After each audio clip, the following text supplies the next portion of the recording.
নমস্কার বন্ধুরা, মাম্পিস কিচেনে আপনাদের সকলকে স্বাগত জানাই। আজ চলে এসেছি চিংড়ি মাছের আরেকটা রেসিপি নিয়ে। চিংড়ি মাছটা নুন হলুদ মাখিয়ে নিয়েছি, এরপর এটাকে ভাজতে দিয়ে দেবো। দেখতে থাকুন বাকি কী কী করছি।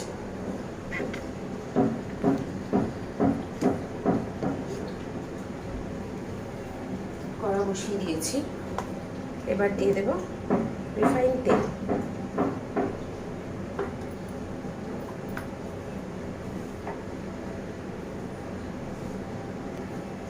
তেল গরম হয়ে এসেছে, এবার দিয়ে দেবো নুন হলুদ মাখিয়ে রাখা মাছগুলো।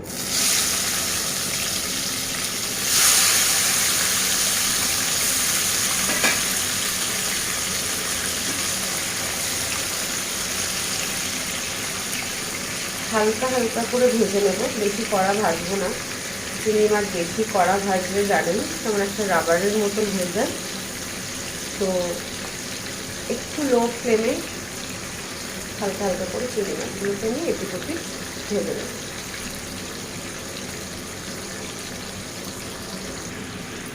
আর চিংড়িগুলো ভাজা হয়ে গেছে একদম হালকা হালকা করে।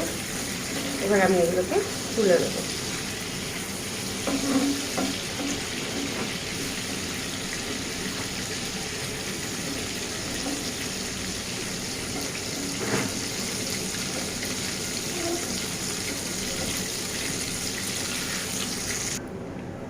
ওই মাছ ভাজার তেলেই দিয়ে দেব কিছু গরম মশলা।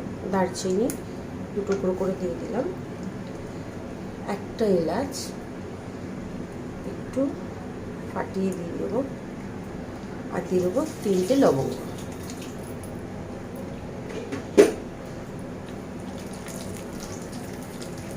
একটু নেড়ে চেড়ে নিয়ে ওই তেলের মধ্যে দিয়ে দেবো চপ করে রাখা পেঁয়াজ।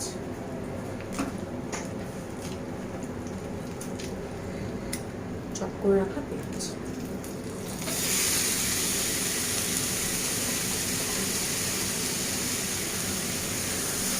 সেটা ছেড়ে ছেড়ে একটু ভালো করে ভাজবো।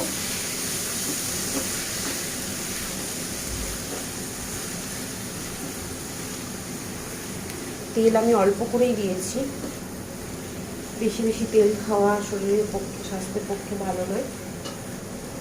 অল্প তেলের মধ্যে যতটা পারবেন রান্না করবেন, সেটা স্বাস্থ্যের জন্য উপকারী। পেঁয়াজ ভাজা ভাজা হয়ে গেছে, এবার কেটে রাখা টমেটোগুলো দিয়ে দেবো। এখন দিয়ে দেবো একটু নুন, পরিমাণ মতন, যতটা নুনের প্রয়োজন ততটাই দিয়ে দেবো।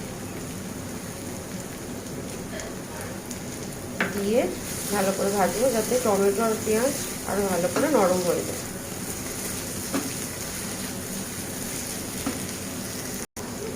টমেটো পেঁয়াজ খুব সুন্দর করে ভাজা ভাজা হয়ে গেছে, এবার দিয়ে দেবো বেটে রাখা মশলাটা।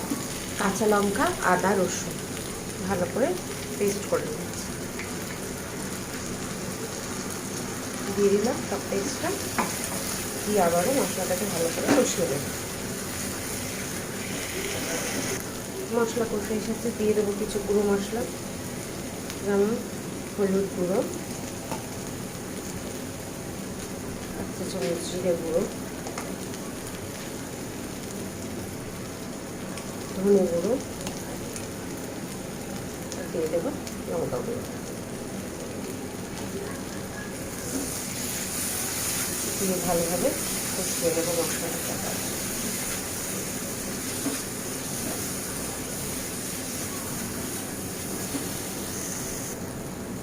এই সময় দিয়ে দেবো অল্প একটু চিনি,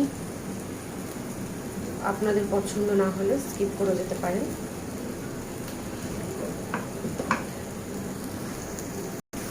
মশলাটা খুব ভালোভাবে কষে গেছে, এবার দিয়ে দেবো মিক্সি বা ধোয়া জল, যার মধ্যে মশলাটা বেটেছিলাম। সামান্য অল্প একটু জল, ওটা আমি দিয়ে দিলাম। দিয়ে এটাকে ভালো করে আরও 2-3 মিনিট কষিয়ে নেব।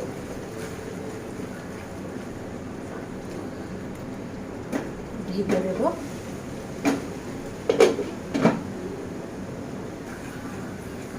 মশলাটা খুব সুন্দর করে তেল ভেসে উঠেছে ওপরে, এবার এটাকে ভালো করে নেড়ে নেবো। নেড়ে নিয়ে এতে আরেকটু জল দেবো।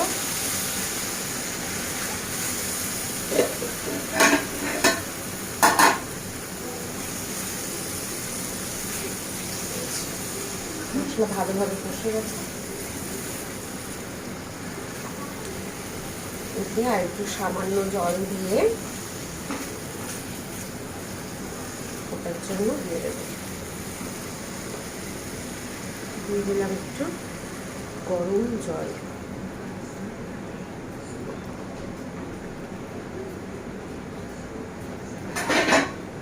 এখনই চিংড়ি মাছগুলো আমি দিয়ে দেবো একেবারে।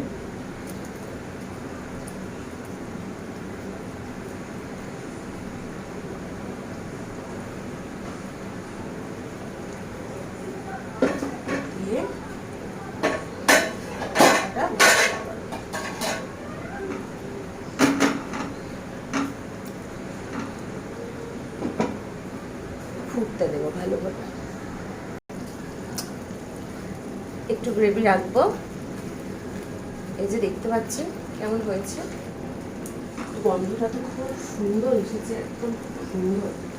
আমার মেয়ে যখনই আমি রান্না বান্না করি গন্ধটা শোকে আর বলে, আহ কি সুন্দর গন্ধ হয়েছে মা, ঠিক এইভাবে বলে। দিয়ে দিলাম একটু ধনে পাতা কুচি, দিয়ে এটাকে আবার একটু নেড়ে ছেড়ে নেব। আমরা ধনে পাতার ফ্লেভারটা খুব ভালোবাসি। কোনো মাছের ঝাল হোক বা চিংড়ি মাছের ঝাল হোক বা যে কোনো মাছ, অবশ্য ঝোলে নয়, একটু ঝাল ঝাল হলে চিকেনে মাটনে ধনে পাতার ফ্লেভারটা আমার মেয়েও খুব ভালোবাসে আর আমিও সাথে ভালোবাসি। তো বন্ধুরা দেখতে পাচ্ছেন আমার মাছ হয়ে গেছে একদম রেডি। আমি এটাকে নামিয়ে নেব। বন্ধুরা এই হচ্ছে আমার চিংড়ি মাছের ঝালের ফাইনাল লুক। তো আজকে ভিডিওটা এখানেই শেষ করে ফেললাম। আবার আসবো অন্যদিন অন্য কোনো ভিডিও নিয়ে। সাথে থাকবেন, পাশে থাকবেন, সুস্থ থাকবেন, ভালো থাকবেন সবাই।